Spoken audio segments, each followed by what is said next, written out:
Welcome back to Hacking with People.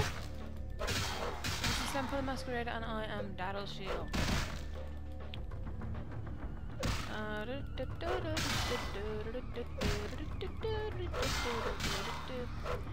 was I doing? Oh yeah. What was I saying? Right. Let us go. Let's be on our way to... Oh, that was useful. Very helpful. That's a half man. I think that's John. Not his own arm off, you know. That's sick. I do believe these people are actually sick and not in a figurative way, but literally sick from the head. Where does this path lead? After decades of solitary study into this affliction, I have learned that it is by no means mine alone. Indeed, the city is home to an entire society of similarly afflicted individuals with whom I've only recently made contact. They are an understandably standoffish sort, by and large, but I have been able to confirm with them that the condition is indeed vampirism, which apparently comes in a multitude of strains, each with a spectacular set of symptoms such as invisibility and even a sort of lycanthropy. Through numerous official interactions with the governing body of this secret society, I have concluded that their fundamental understanding could have killed her so easily without having to just hack repeatedly into your flesh. Indeed, they seemed impressed with my studies and the eloquence with which I was able to present them. Apparently, the typical sufferer of my particular strain of vampirism is far from the vanguard of the King's English. So impressed were they that they even offered me an office in their government, a rather high office by the sound of things. I believe I shall accept. If nothing else, it should provide a lofty vantage point from which to observe the breadth and epidemiology of the affliction, so that I may move more expeditiously toward a cure. Chaos, order, perception. Chaos, order, chaos. No, what? Chaos. That. This. Okay, let's read it. Chaos, like the mind, can be understood only through the scientific process. Order. Chaos. Order. Key. Time is the key. And the two bears with it necessary. And flow. So it's chaos.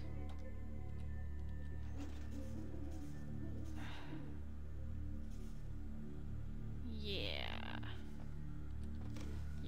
I have accepted the role of Primogen for Clan Malkavian, the dreadfully winsome label applied to the particular strain of vampirism I suffer, so named for some supposed vampire father figure of old. More poppycock grown from a backward culture that seems interminably drawn to children's tales and the fiction of Victorian romance, when it should concern itself with the science behind their suffering. No matter, for I have taken this office for no greater reason than to advance my research. I must make mention, however, that even among my would-be peers in this governing body of vampires, the level of paranoia and superstition is frightening. Their intelligence is not the question, oh, indeed. As they courted me for this appointment, I had to suspect that their overtures were hand-tailored to what must be my obvious infatuation with reason, for the devil would do well to have such honey-tongued tempters. Even so, I could not help but notice the dressing of language these vampire leaders chose for their siren song. Whether it is born of habit, from addressing their unwashed, ill-educated subjects, or from their own deep-seated beliefs, their linguistic flourishes belie a faith in superstition over the providence of empirical reason that must be an all-pervasive theme in this society of darkest night. Damn it all, now I'm doing it too.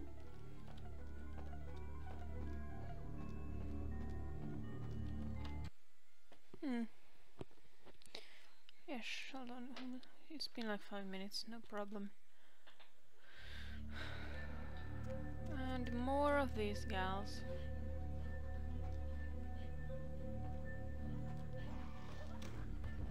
As I expand my dealings with the vampire government, I have encountered a disturbing new symptom of this affliction. Frequently, in conversation, I will hear voices emanating from the vampires, voices that are not their own, but that seem to have insight into their lives beyond what I could gather from simple conversation. These voices seem to echo from deep within my fellow vampires, and I cannot be certain that this symptom belongs to my strain of the illicit event. The voices are various and inconsistent. I dare not mention this symptom to my vampiric heroes, for they have proven themselves true predators to whom I could be loath to reveal any sign of weakness. Indeed, these voices have counseled me against confessing their presence, and until I can confirm their source, I will. The information the voices have given me ranges from curious to frightening. The latter case is especially true of one powerful vampire whose name I shall not permit the recording in the interests of self-preservation.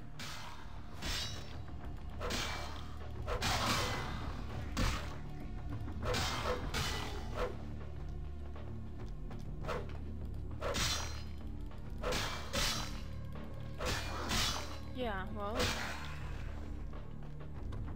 the message is not now who the vampire is, because eventually I will find out. And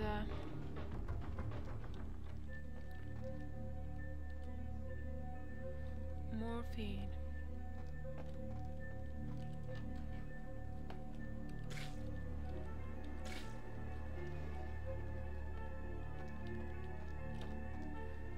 Well, there is nothing here, nothing more here, there is.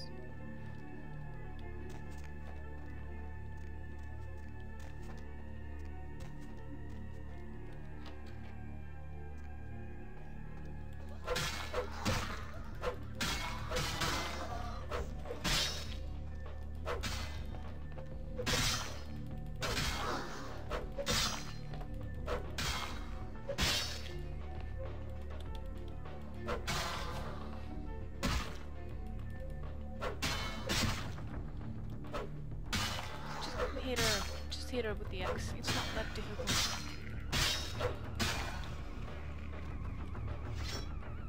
Let's try lockpicking this shit. Probably will fail.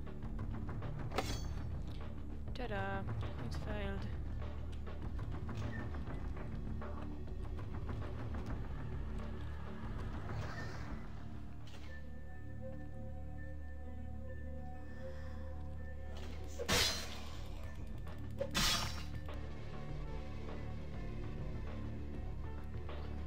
This most certainly means that shit went down.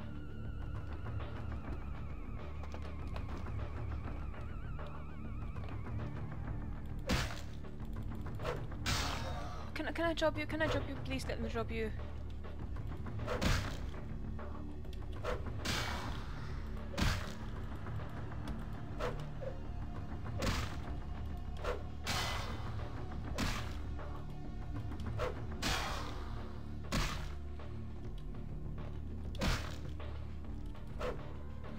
Fine. Don't let me drop you. Don't let me drop you. I would have wanted to, but I can't. Stupid bitch. The voices have increased in frequency and direction of late. They have begun to stay with me long after conversation has ceased and are serving as quite a distraction. I fear others are beginning to notice my preoccupation at the vampire gatherings. I am thinking again of the particular vampire of whom I spoke previously, who I dare not name for my growing fear. If the voices are to be believed, then my caution is warranted, for they speak of his blackest crimes, both past and future. More than once I have seen the suspicion in his eyes and heard the distrust in his voice when speaking with me. The fear must register on my face, as it is all I can do in these moments to keep from crying out in chorus with the voices.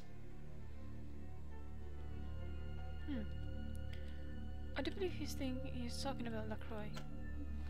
I am no longer safe. I know it. The voices have proven themselves authentic, and I have withdrawn from the Vampire Society entirely. My absence will no doubt draw attention, but I could no longer hold my fragile composure around the ravenous eyes of my vampire peers, especially not around him. The voices compelled me to make what I fear is a Faustian bargain, but I had to, for their demands are constant and merciless. I have secluded myself within the mansion. I know he will strike out at me. He will go to any length to achieve his ambitions, and he knows that I know. I have taken precautions to protect my beloved wife. The cure will have to wait until our immediate safety is guaranteed. The mansion was constructed with security in mind, but at that time I was not privy to the full range of vampire capabilities. The voices echo in the twisted corridors of my psyche, dark whisperings of a macabre and formless menace, the approach of which portends an end to all of this.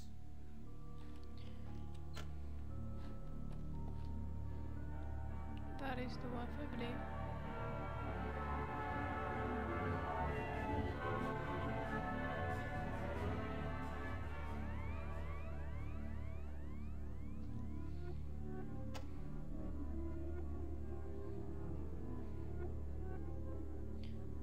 So he had a wife, and he just put her in that state because he was afraid. Beauty and the Beast reference. What is that? I don't know. Oh. Okay then.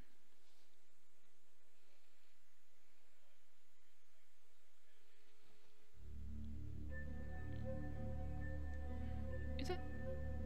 That's Grout, isn't it? But why?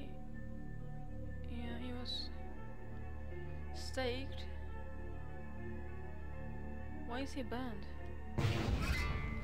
Whoa. She's going down. By the flames! Grout is no longer a corpse, he is ash. Grout is dead? Pity it could not be by my hand. No matter. Soon your self-made kings and false prophets and all who bear the mark of the beast will be washed from the earth for the coming of the Lord. Are you German by any chance? Where are your manners? How about an introduction? As you burn, tell them it was Grünfeld Bach who sent your damned soul You're to German. the lake of fire. All I like agents of Germans, Satan not you, though. shall return to whence they But came. I like Let Germans. this righteous German display language. serve as a promise to all who serve the Archfiend LaCroix. I'm coming for you, LaCroix. By the power of the Lord, I will cleanse your black soul. Much talk, doesn't.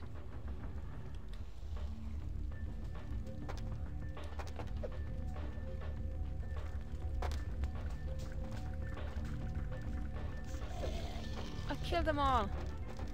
I am burning. Help me in my endeavors.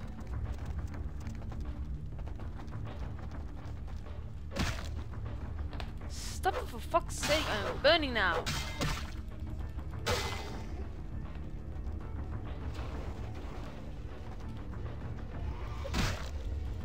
Why do you have to set me on fire? God damn it. Look at me. How long has it been? No, I have to end this. Episode 2. Well, okay, I'm gonna end this right here. Love or hate, thanks for watching, and